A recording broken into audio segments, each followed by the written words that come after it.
9월 10일 우리 교단의 수치스러운 결정이 일어났던 날입니다.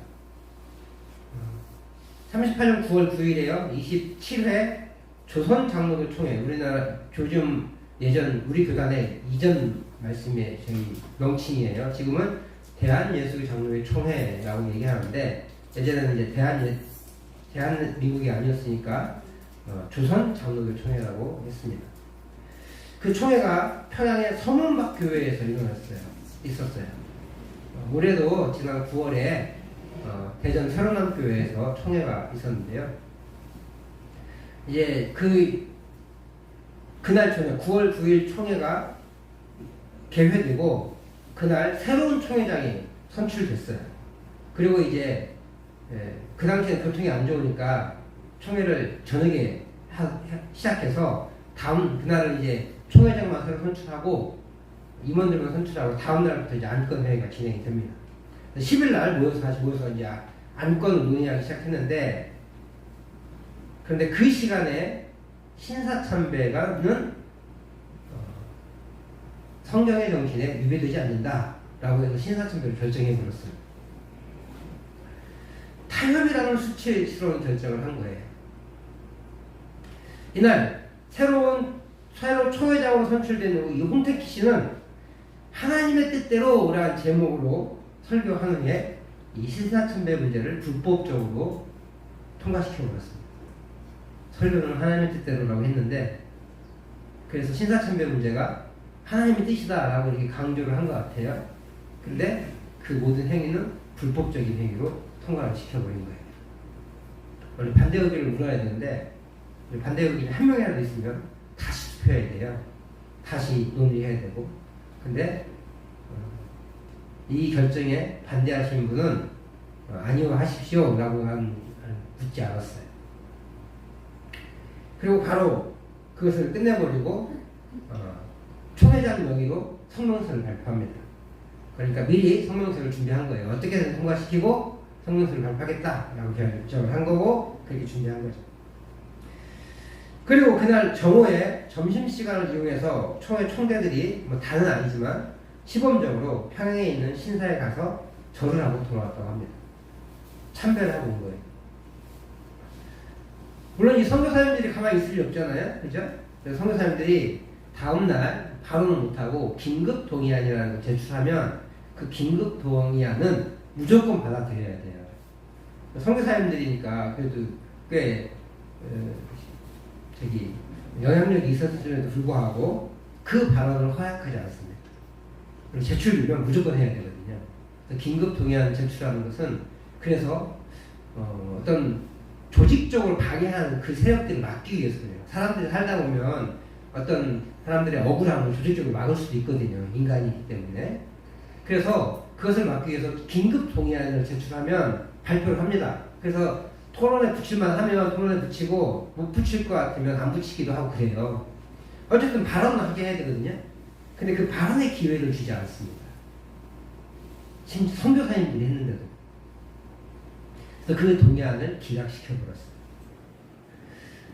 물론 그 총회에는요, 그 예배 때는 안 나타났다가 그 안건 토의를 할 때 수십 명의, 100여 명의 가까운 그 일본 경찰들이 그 예배당 주위를 둘러싸고 있었대요. 그래서 선교사님들이 반대하기를 하고 그러면 치안 유지를 위해서 조용히 시키고 그렇게 했다고 합니다. 총칼을 든 경찰 앞에, 사법경찰 앞, 군경 앞에 물론 이렇게 무섭기도 했겠죠.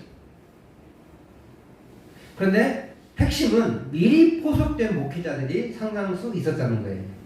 이 총회장 홍택희 씨를 비롯해서 많은 사람들이 이 경찰의 이 일본의 만행에 동의해가지고 그 일을 진행한 거예요. 단순히 겁박기 위해서 진행된 게 아니라.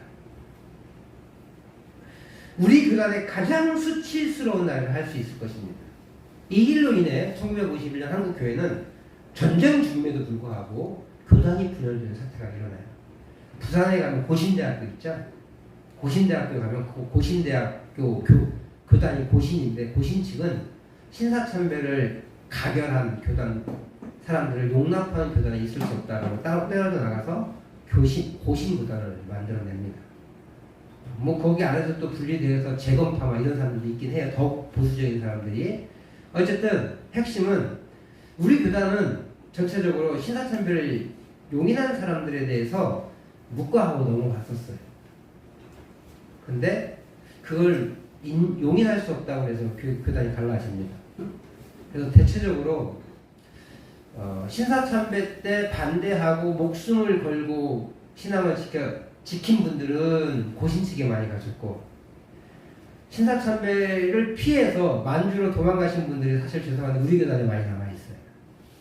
그리고 나중에 59년도에 또 교단 한 번 더 갈라지는데, 신사참배를 했던 분들이 다른 큰 교단 있잖아요. 우리 차마 말을 못하겠고, 그 교단에 대부분의 사람들이 그 교단에 있었습니다.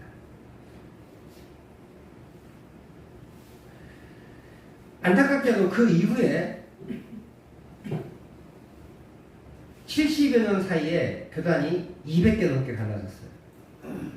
지금 한국 교단에 대한민국의 대한예수장로회 총회라는 그 이름 붙어 있는 교단이 200개가 넘습니다. 어떤 분은 300개가 넘는다고 그래요. 근데 이 200개라는 단어를 제가 1990년도 경에 들었어요. 공식적인 숫자는 세우지 못했지만 2000년대 이후에 200개가 넘는 것은 확실해요. 물론 교단이 워낙 작으니까 사라지기도 하고 그랬을 건데 200개가 넘는 장로교가 있습니다. 대한민국에. 그만큼 심각한 분열 상황을 맞이하게 된 거예요. 저는 이 원흉이 이 신사참배 가결 문제라고 봅니다. 타협이라는 말, 이 말은 본질에서 벗어나게 만들고, 그리고 본질에서 벗어난 타협은 교회를 망가뜨리는 결과를 낳는 것을 보게 됩니다. 물론 교단이 갈라지면서도 그 안에 훌륭한 교회, 훌륭한 목회자들이 분명히 있으면 분명해요. 그리고 좋은 교수님들이 한국에 와서 자리를 못 잡을 수도 있었는데, 교단이 많이 갈라지고 신학교가 많이 생기면서 좋은 교수님들이 한국에 더 많이 생겨나는 것도 사실이에요. 그러나 그게 옳은 게 아니에요. 악을 선으로 갚으시면 하나님의 은혜가 있을 뿐이지, 그것이 바람직하기 때문에 하나님께서 이게 복 주셨다 말할 수 없는 거예요.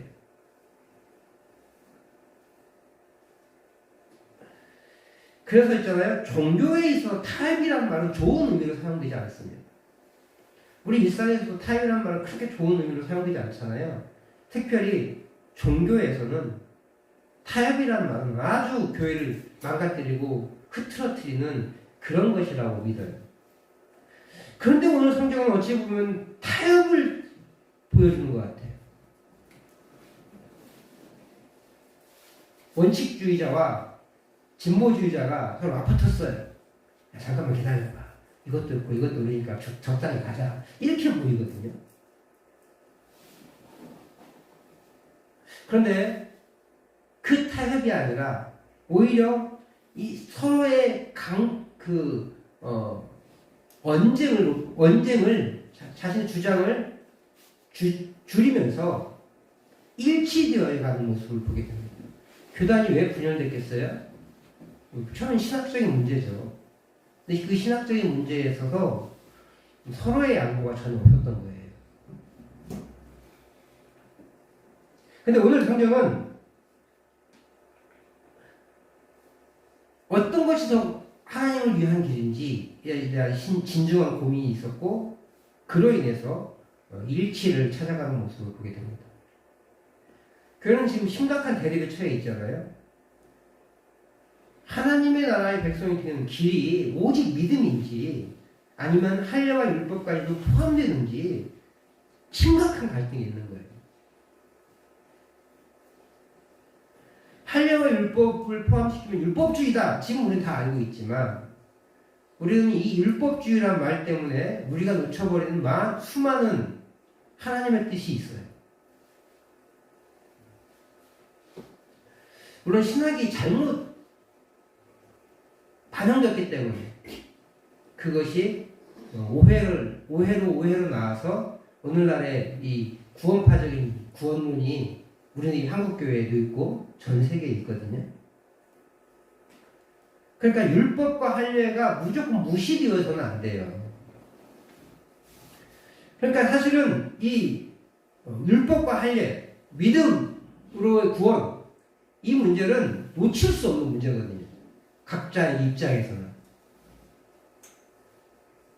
어쩌면 진리가 왜곡될 수 있기 때문에 그래요. 상대방이 주장하는 게 받아들이면 내가 믿는 진리, 하나님 말씀 진리가 왜곡될 수 있기 때문에. 무엇이 더 가치 있는 일인지, 무엇이 더 진짜 하나님의 뜻인지 서로의 주장이 맞다고 믿었기 때문에 이 싸움이 치열할 수밖에 없었어요. 뭐 주먹이 오가고 총칼이 오간 건 아니지만 그만큼 목숨을 건 사투였어요. 이 문제를 해결하기 위해서 교회 장로들과 사도들이 모였고 이 문제를 야기한 바울과 바나바도 함께 있습니다. 이전까지는 이것이 문제가 되지 않았어요. 왜요? 대부분 이스라엘 사람이었잖아요. 유대인이었잖아요. 근데 다 할례했어요. 8일 만에 다 할례한 사람들이란 말이에요. 그리고 또 어떤 사람들이에요? 고넬료와 같이 경건한 유대인, 경건한 이방인. 유대교에 귀했기 때문에 아마 대부분의 유대교에 귀한 이방인들은 할례를 행했을 겁니다. 왜냐하면 유대인들은요, 회당에 들어오기 위해서는 할례를 행해야 돼요. 그래서 경건한 자기가 유대교에 귀했더라도 할례를 행하지 않잖아요. 그러면 회당에 들어오지 못해요. 특별히 예루살렘 성전에는 못 들어가요. 그래서 이방인의 뜰이 따로 존재해요. 내가 유대교를 좋아하긴 하지만 그 하나님을 믿긴 하지만 나는 할례는 못하겠어 라는 사람들은 이방인 뜰을 넘어가지 못합니다. 예루살렘 성전은 이방인들만 밟을 수 있는 이방인 뜰이 있고요. 유대인들이 밟을 수 있는 성전 뜰이 따로 있어요. 이방인들은 그 뜰을 못 넘어가요. 그러니까 굉장히 대부분 이 할례를 행한 이방인은 거의 없거든요. 근데 할례까지 행한 사람이 대부분 예수님을 영접해서 확률이 높거든요. 경건한 이방인들이란 말이에요. 그래서 유대교의 그 전통에 익숙한 사람들, 이미 할례를 행한 사람들이었어요. 그러니까 뭐 할례 문제라든지 그 다음에 율법 문제가 되지 않는 거예요. 근데 바울과 바나바가 이방 세계에 전도를 하게 됐잖아요. 그 시점에서 많은 이방인들이 예수를 믿게 되었는데 문제는 이제 이 사람들이 점점 숫자가 늘어났다는 거예요. 그러니까 할례를 행한 사람들은 할례를 행하지 않은 사람들은 어떻게 보여요? 아직 성결하지 않은 사람으로 보는 거예요. 아직 예수님을 온전하게 믿는 사람이라고 인정하지 못하는 거예요. 그런 거 있잖아요. 술, 담배, 약 끊어서 저 아직 예수 안 믿어. 이렇게 우리 그렇게 생각하고 있었잖아요.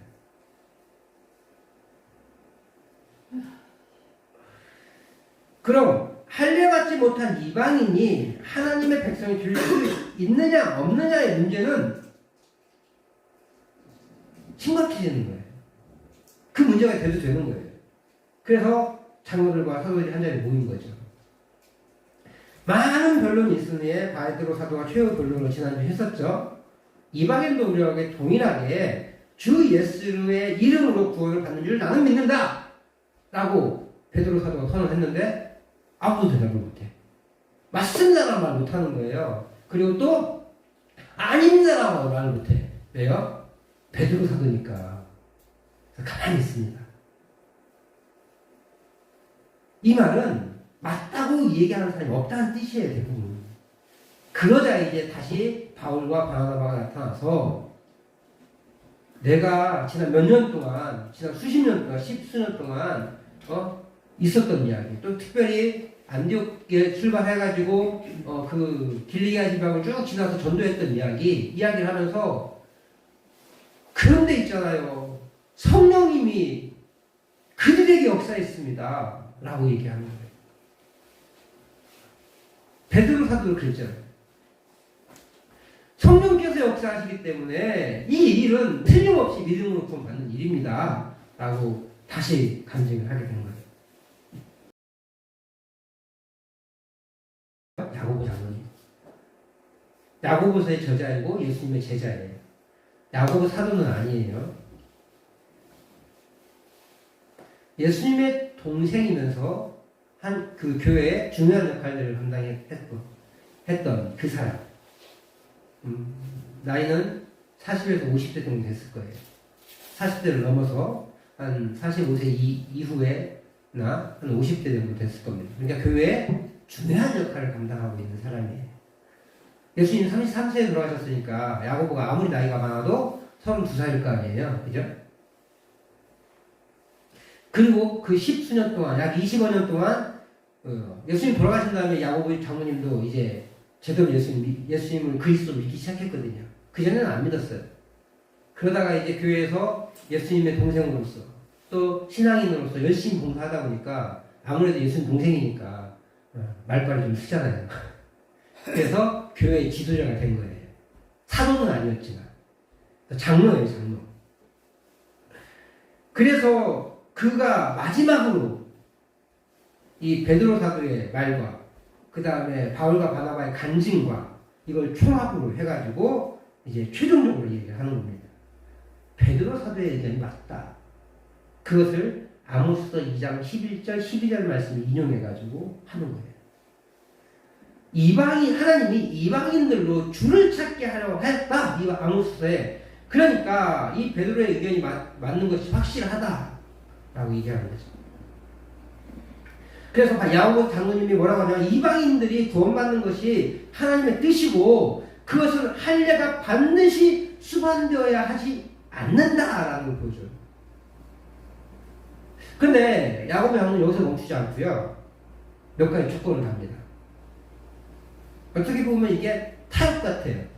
그래서 이런 조건을 가지고 이 이방 교회에 좀 편집합시다 라고 하네요. 19절 20절 말씀을 같이 한번 읽어보도록 하겠습니다.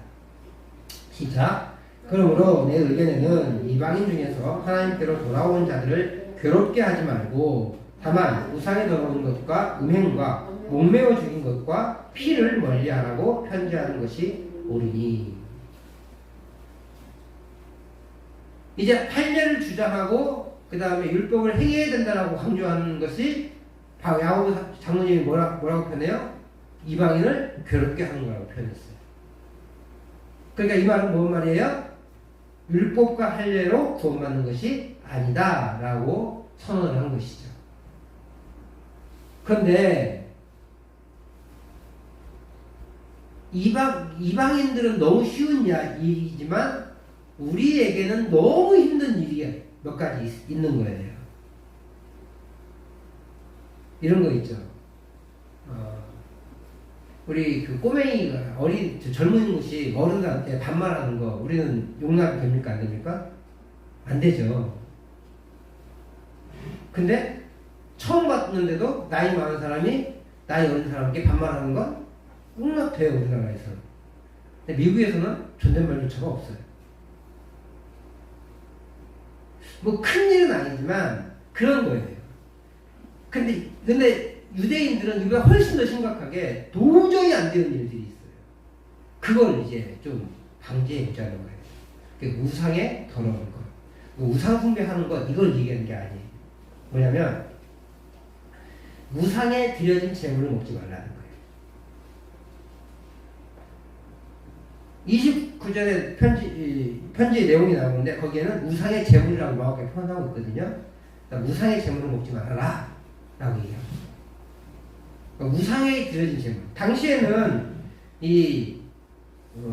우상에 드려진 재물을 정육점에서 팔았습니다. 모든 사람이 돼지를 소를 잡을 수는 없잖아요. 그래서 이스라엘 사람들은 유목민이기 때문에 자기의 짐승을 자기가 잡아서 먹을 수 있지만 이미 헬라 문화권의 사람들은 자기가 고기를 키우지 않습니다. 그래서 자기가 잡는 게 아니라 고기를 우리처럼 사 먹어요. 요즘은 우리나라는 아예 우리 일반 가정에서는 도축을 하면 안 되잖아요. 아예.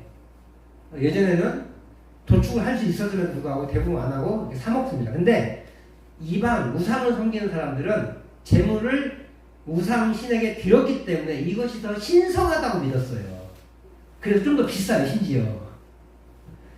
그 재물로 드려진 고기를 사 먹는 거예요. 이방인들에게는 뭐 일상이잖아요.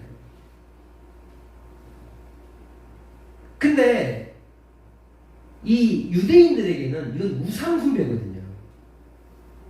우상숭배를 하는 걸 용납할 수 있어요, 없어요? 절대 할 수가 없죠. 그래서 그건 하지 마라 이렇게 부탁을 하는 거죠. 그러니까 유대인들이 실족할 만한 일들은 좀 하지 말자 이렇게 부탁하는 거예요. 두 번째, 음행. 역시 이 음행은 일반적인 우리가 음행이 아니에요. 그러니까 결혼 관계를 벗어난 이성과의 관계에 동침하는 거, 이 문제가 아니라 그 문제가 너무 당연한 거고, 그 문제가 아니라 근친 결혼을 하지 말라는 거예요. 아, 무슨 근친 결혼을 지금 하겠어요, 설마. 근데 유럽만 봐도요, 심지어 1800년대까지 근친 결혼을 자부했어요. 특별히 왕족을 보호하기 위해서. 우리나라는 언제까지 그게 있었냐면 신라시대까지 그게 있었어요. 그래서 골품제도라고 있는데 성골, 진골, 육두품, 사두품, 오두품 이렇게 있는데 성골은 왕족끼리만 결혼한 게 성골이에요. 진골은 왕족과 귀족이 결혼한 진골이에요. 진짜 뼈라고 해서 진짜 골, 그래서 진골이고요. 성골은 거룩한 뼈, 거룩한 품격, 인물, 그래서 성골이에요. 그 다음부터는 아유 별로 중요하지 않은, 그래서 육두품, 오두품, 사두품 뭐 이런 식으로 나누는 거죠. 그렇게 하다 보면 계급도 한정됩니다. 자기가 진급할 수 있는 그 계급에도 한계가 지어져요. 그게 신라시대, 약 우리나라로 한 1500년 전에, 한 1000년 전까지 그것이 장려됐던 문화예요. 근데 성골은 점점 없어졌잖아요. 이렇게 성골끼리 만나야 되니까. 그러니까 성골은 좀 없어지니까 나중에 진골이 왕이 되기도 하고 그랬습니다. 진골은 왕이 될 수 없었어요. 그죠? 성골만 왕이 될 수 있었는데 나중에는 성골이 없으니까 진골이 왕이 되는 일이 벌어지게 하죠. 그게 우리나라에는 한 1000년 전까지 그게 있었어요. 근데 아이러니하게 더 과학이 발달한 유럽에는 100여 년 전, 한 200여 년 전이죠. 지금 200여 년 전까지 그런 일들이 일어난 거예요. 그래서 몸의 괴형들이 많이 일어납니다.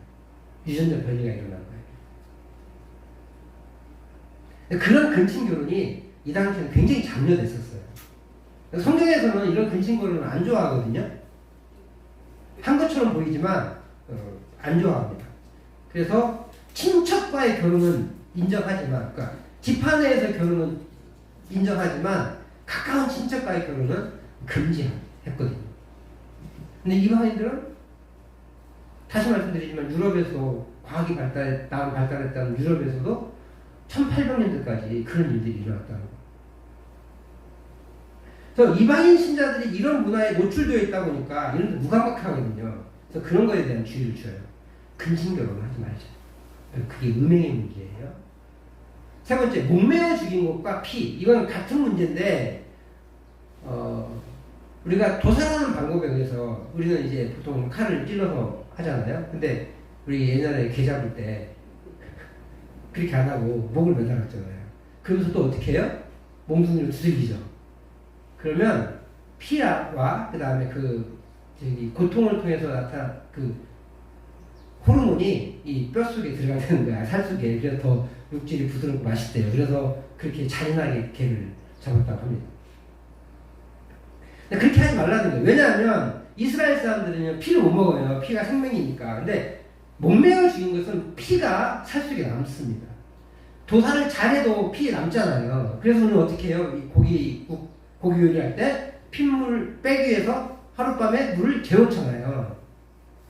근데 그렇게 하지 않고 그냥 먹는 거예요. 제가 몇 년 전에 몽골에 갔었는데 몽골 고기에는 이상한 냄새가 나요. 그래서 이 냄새가 뭐지? 라고 물어보니까 몽골 사람들은요, 이 맛을 좋아한대요. 이 사람들은 물이 비해서 그런지 우리처럼 핏물을 빼지 않습니다. 도축해가지고 그걸 그대로 요리해요. 피가 몸속에 남아있는 거예요. 살 속에. 그래서 이게 피냄새래요. 약간의 잡내 같기도 하고 그런데 이게 피냄새라고 하더라고요. 그게 일상이에요, 일상. 목매어 죽인 것은 피가 남아있습니다. 근데 이스라엘 사람들은 피를 절대 먹을 수가 없어요. 그래서 그 사람들에게는 목매어 죽인 것을 절대 먹을 수가 없습니다. 근데 이방인들은 쉽게 먹거든요. 오히려 몽골 사람처럼 더 맛있게 먹거든요. 그러니까 그건 하지 말자. 부탁을 드립니다. 부탁을 하는 거죠. 그리고 당연히 피를 멀리하는 거예요. 피를 먹어서 안 돼요. 뭐 피는 살인이다 이렇게 얘기하시는 분도 계신데 그렇지 않고 그냥 진짜 피를 먹지 말게 하는 거예요. 그 다음 것들은 다 일반적인 윤리 안에 다 들어오는 것들이잖아요. 그러니까 유대인들이 정말로 가증하게 여기는 거, 절대로 해서는 안 되는 것들, 특별히 그것들을 좀 부탁을 하는 거죠. 왜 그래요? 구약 성경의 레위기에서는 피는 생명이라고 하거든요. 그래서 이스라엘 사람들은 피를 절대 먹을 수가 없어요.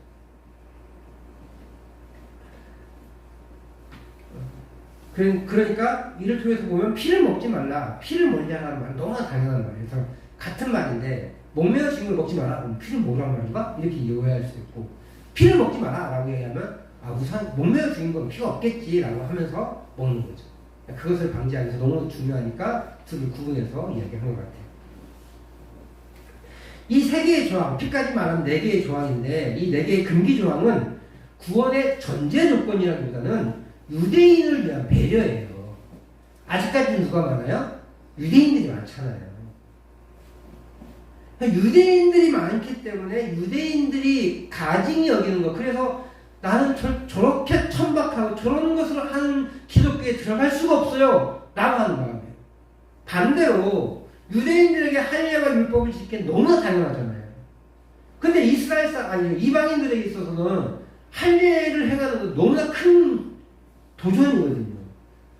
지금이야 할례가 큰 어려움이 없습니다. 마취하고 째고 잘 소독하고. 근데 그 당시에는 그런 위생관념이나 그 보건시설이 잘 안 됐기 때문에요. 죽을 확률이 굉장히 높아요. 지금 출산 문제도 그렇잖아요. 지금 출산에서 영아 사망률이 거의 없어요. 제로에 가깝습니다. 근데 저희 어렸을 때만 해도 금주를 왜 달아요? 세균 들어오지 말라고 다는 거예요. 이 외부인이 들어와서 세균의 아이가 감염돼서 죽을까봐 그래서 금주를 달고 백일잔치를 하고 그런 거거든요. 지금 백일잔치 하는 사람 없잖아요. 100일 동안 살면 내 아이가 100일 동안 살면 얘 살겠구나 해서 백일잔치 하는 거잖아요. 근데 지금은 100일 이전에 죽는 아이가 거의 없기 때문에 백일잔치가 의미가 없는 거예요. 그래서 첫 번째 생일인 첫 돌만 좀 잘하는 거죠.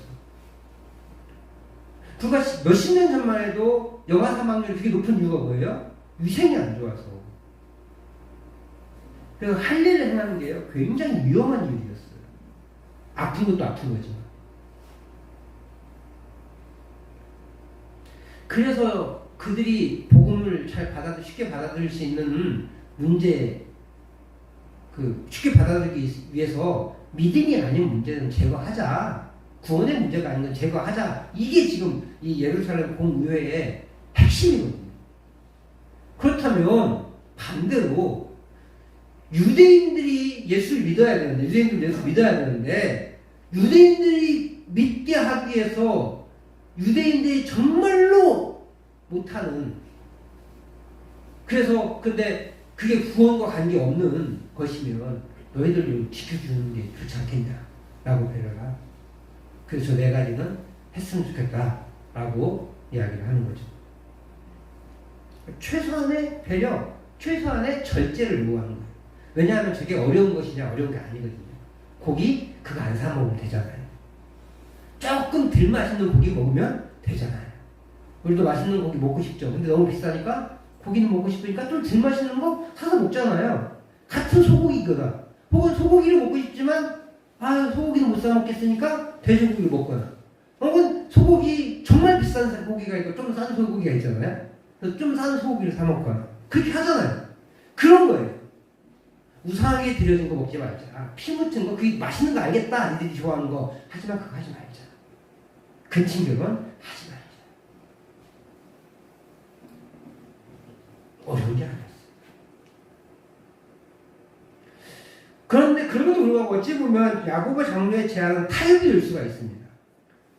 왜냐하면요, 이게 왜 무섭냐면 행동의 규제가 남잖아요. 그럼 나중에 그게 율법처럼 돼요. 그래서 그걸 안 지키면 그리스도인이 아닌 것처럼 보여져요. 그래서 네 4개의 조항을 어기면 지옥 간다! 뭐 이렇게 말할 수도 있거든요. 저 어렸을 때 주일날 예배 빠지면 지옥 간다고 그랬어요.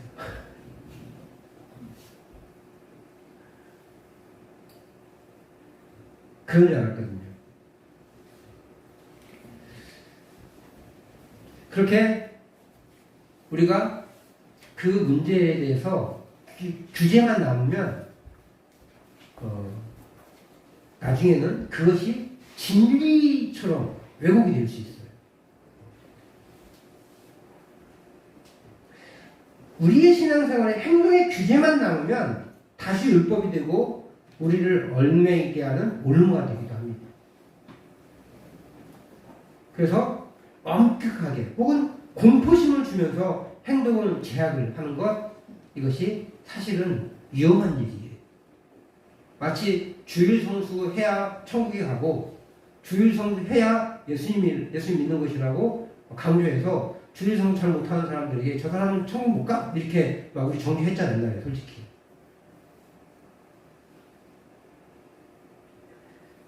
옛날에 밥도 못 사 먹었죠, 주일날. 근데 지금 다 사 먹잖아요. 심지어 목사도 사 먹어요. 세상에 목사가 밥을 사 먹고 주일날. 우리 옛날에 있잖아요, 박윤선 교수님이라고 있어요. 그분이 총회로부터 징계를 받았어요. 이유인 즉슨 주일날 택시 탔다. 외국에서 손님이 오시는데 김포공항에 마중 나가야 됐어. 근데 하필 주일날 도착하시네. 근데 그분이 아무 생각 없이 택시를 타고 마중 나갔어요. 그게 문제가 돼가지고 안식 주일 성수 보냈다고 징계 먹었어요. 우리 교단에 제일 어르신이고 제일 실력 있는 신학자였는데.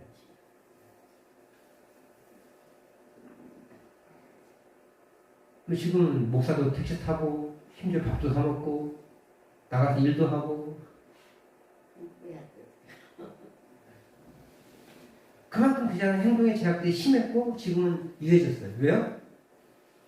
기준이 달라졌어요? 아니에요. 정의가 달라졌어요. 신학이 발달했어요. 그러면 오늘날 우리는 이런 야고보 장로의 제안을 지켜야 돼요, 말아야 돼요? 안 지켜도 돼요? 중요한 것은 행동의 제약이 아니라 하나님과의 관계예요. 그렇다고 이것을 무시하는 게 아니에요.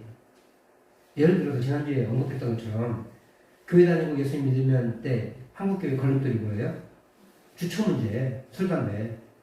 나 술, 담배 때문에 안 돼. 나 술 못 끊어. 그러니까 교회 못 가. 또 큰 문제가 제사 문제죠. 그래서 카톨릭이 부응했어요. 제사 문제 허용하면서.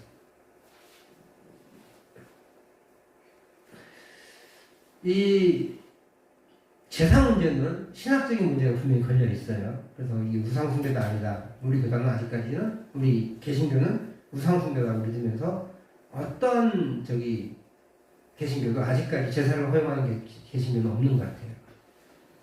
근데 카톨릭은 그렇게 수많은 이 제사 문제 때문에 이 수많은 순교자가들이 생겨났는데 지금은 제사를 문화 행사다라고 보죠. 그건 그래서 치자고요. 그런데 술, 담배 문제는 구원의 조건을 만들 수가 없어요. 우상숭배라고 볼 수도 없고 그렇습니다. 하나님 앞에서 그 술, 담배 자체가 악이 될 수 없다는 거예요. 제사 문제는 하나님 앞에서 그 자체가 악이 될 수 있어요. 그리고 저는 아직까지 그렇게 믿습니다. 악이 된다. 안 믿는 사람이 있긴 있죠. 카톨릭 같은 경우. 다만 우리나라 사람 특성상 술을 먹으면 죄를 짓는 경우가 많으니까 절제할 필요가 있어요. 담배 문제도 큰 문제가 아니죠. 하지만 담배를 피우는 목사를 보면 여러분들은 어떻게 생각하시겠어요? 담배를 피우는 장로님 보시면, 안수집사님 보시면 어떻게 생각하시겠어요? 믿음으로 성화되지 못했구나. 혹은 실망해. 목사가 담배 피우는 데는 안 다닐래? 그럴 수 있지 않겠어요? 한국교회 특성상 술, 담배는 끊을 수밖에 없어요. 그런데 교회 나오면 반드시 끊어야 되라고 얘기할 수 없다는 거예요. 하지만 하나님과 예수님에 대한 사랑이 깊어지면요, 그 술, 담배가 하나님이 기뻐하시지 않는다는 걸 알기 때문에 끊을 수밖에 없어요. 그걸 하나님이 특별히 끊으시게 하시더라고요. 사랑하시는 분들. 평생 못 끊는 분 계세요. 다시 말씀드리지만 중요한 것은 하나님과의 관계예요. 관계가 회복돼야 돼요. 우리 모두는 하나님과의 관계가 끊어졌던 사람들이잖아요. 그리고 아직 예수님을 영접하지 않으신 분들은 그 하나님 관계가 끊어져 것을 유지하고 있는 사람들인 거예요. 그 끊어진 관계가 회복되었다면 그 회복된 관계를 좋게 유지해야 되는 거예요. 그래서 하나님과의 관계를 좋게 유지하기 위해서는 서로 실족하지 않아야 돼요. 하나님과 나 사이에 실족이 안 돼야 될 거고, 우리와 우리 사이에 실족이 안 돼야 돼요.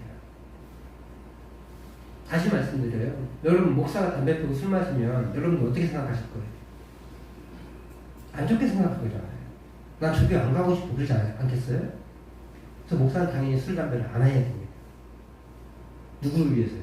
나를 위해서가 아니라 성도를 위해서. 물론 내 건강도 책임져 좋아지겠지만 성도를 위해서 하지 말아야 돼요. 그게 목사의 책임입니다.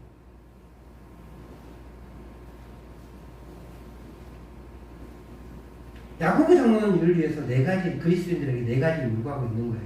이방인 그리스도인들에게 야, 이건 하지 말아주라. 편지하는. 왜냐하면 당시에 모세의 율법을 계속 읽었대요. 회당에서. 우리는 조금씩 성장하며 서로를 배려해야 합니다. 어쩌면 야고보 장로의 의견이 본질을 흐트러뜨리는 타협과 같이 보이지만 서로의 관계를 잘 유지할 수 있게 하고 교회의 진입 장벽을 낮추는, 그래서 더 본질을 잘 유지해주며 그 본질을 더 많이 전파하게 되는 선택임을 기억해야 돼요.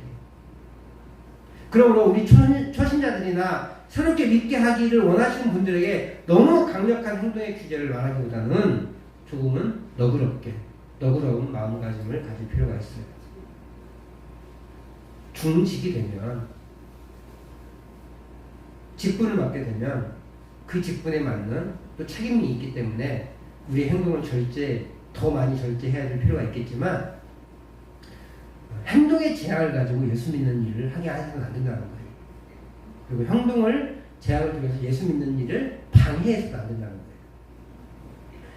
그래서 우리의 그 너그러운 마음은요, 타협이 아니라 영혼을 살리는 일부 후퇴입니다. 지금 다 우리랑 똑같이 하면 좋겠죠. 그러다가 영혼을 놓치면 어떡할 거예요? 영혼을 살리는 일부 후퇴. 이것은 더 좋은 선택이 될 수 있을 거예요. 우리에게 초점은 한 영혼이라도 더 구원하는 거예요. 그것을 위해 우리의 고집을 내려놓고 그들이 조금 편하게 교회 문턱을 넘을 수 있도록 해야 하겠습니다. 또한 믿음이 약한 분들이 있을 수 있습니다. 그분들에게도 우리의 기준으로 함부로 정죄하거나 평가하는 것이 아니라 함께 기도해주고 격려하면서 함께 갈 수 있기를 축복합니다. 가정에서도 교회에서도 그리고 직장에서도 그렇게 배려할 줄 아는 사람이 되고 구원의 길로 인도할 수 있는 저와 여러분들 되시기를 주의 이름으로 축복합니다.